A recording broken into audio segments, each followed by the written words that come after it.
গ্রামের প্রান্তে একটি সবুজ বনে বাস করত এক অপূর্ব ময়ূর। তার পালক ছিল রঙিন রত্নের মতো ঝলমলে, রোদ পড়লেই নীল সবুজ সোনালি আলো ছড়িয়ে পড়ত চারদিকে। বনজুড়ে সবাই তাকে চিনত তার সৌন্দর্যের জন্য। ময়ূর নিজেও জানত সে কত সুন্দর, আর এই জানা থেকেই ধীরে ধীরে তার মনে জন্ম নিল অহংকার। প্রতিদিন সকালে ময়ূর খোলা মাঠে এসে নাচত, ডানা মেলে ধরত, লেজের পালক পাখার মতো ছড়িয়ে দিত। অন্য পাখিরা দূর থেকে তাকিয়ে থাকত।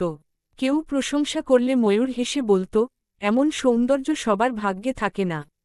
কাক, চড়ুই, শালিকেরা লজ্জা পেয়ে সরে যেত। ময়ূর মনে মনে ভাবত, তারা তো সাধারণ, আমার সঙ্গে তুলনাই চলে না। একদিন বনে খরা পড়ল, জল কমে গেল, ফলফুল শুকিয়ে এল। সবাই মিলে সিদ্ধান্ত নিল, যে যেমন পারে তেমন করে একে অন্যকে সাহায্য করবে। কাকেরা দূর থেকে খবর এনে দেবে, শালিকেরা বীজ খুঁজে আনবে, চড়ুইরা ছোট ছোট জলাধার দেখিয়ে দেবে। ময়ূরের কাছে সবাই সাহায্য চাইলে সে বলল, আমার কাজ নাচা আর সৌন্দর্য দেখানো। আমি এসব ছোটখাটো কাজে সময় নষ্ট করব কেন? দিন যেতে যেতে খরা আরও বেড়ে গেল।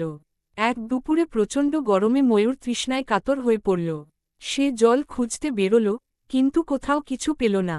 তখন তার চোখে পড়ল দূরে কাকেরা উড়ছে। ময়ূর তাদের ডাকল, জল কোথায় আছে বলো। কাকেরা থেমে বলল, আমরা সবাই মিলে কাজ করছি বলেই অল্প জল জুটেছে। তুমি তো আমাদের কখনো পাশে দাঁড়াওনি। তবু জীবনের কথা ভেবে তারা ময়ূরকে পথ দেখাল। ময়ূর জল পেয়ে প্রাণ বাঁচাল, কিন্তু তার মন শান্ত হল না। প্রথমবার সে বুঝল, সৌন্দর্য থাকলেই সব হয় না। তবু অহংকার পুরোপুরি ভাঙল না। সে ভাবল, একদিন ঠিকই সবাই বুঝবে আমি কত বড়। কয়েকদিন পর বনে ঝড় এল। কালো মেঘে আকাশ ঢেকে গেল, বাতাসে গাছ দুলতে লাগল। ঝড়ে ময়ূরের ভারী লেজের পালক ভিজে গেল, উড়তে পারল না সে।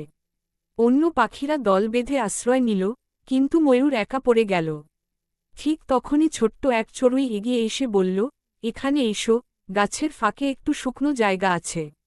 ময়ূর লজ্জা পেয়ে মাথা নিচু করল, তবু আশ্রয় নিল। ঝড় থামলে ময়ূর দেখল, তার সুন্দর পালকের অনেকটাই ক্ষতিগ্রস্ত। রং আগের মতো ঝলমলে নেই।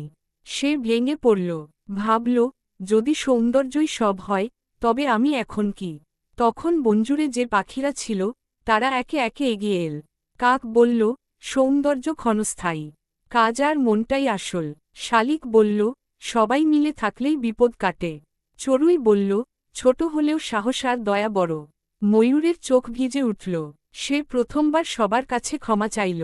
বলল, আমি অহংকারে অন্ধ ছিলাম। আজ থেকে আমি তোমাদের সঙ্গে কাজ করব। এরপর থেকে ময়ূর বদলে গেল। সে নাচত ঠিকই, কিন্তু আর কাউকে ছোট করত না। সে পাহারা দিত, বিপদের সময় ডাক দিত, নতুন জলাধার খুঁজতে সাহায্য করত। সময় গড়াল, বর্ষা এলো, ময়ূরের পালক আবার নতুন করে গজাল। এবার সে যখন নাচত, তার নাচে শুধু সৌন্দর্য নয়, আনন্দ আর কৃতজ্ঞতাও থাকত। অন্য পাখিরা তাকে ঘিরে নাচত, গান গাইত। বন আবার সবুজ হয়ে উঠল। ময়ূর বুঝল, সত্যিকারের সৌন্দর্য লেজের পালকে নয়, হৃদয়ের নম্রতায়। সেই দিন থেকে বনে কেউ একা থাকত না, আর ময়ূরের নাচ হয়ে উঠল সবার মিলনের উৎসব।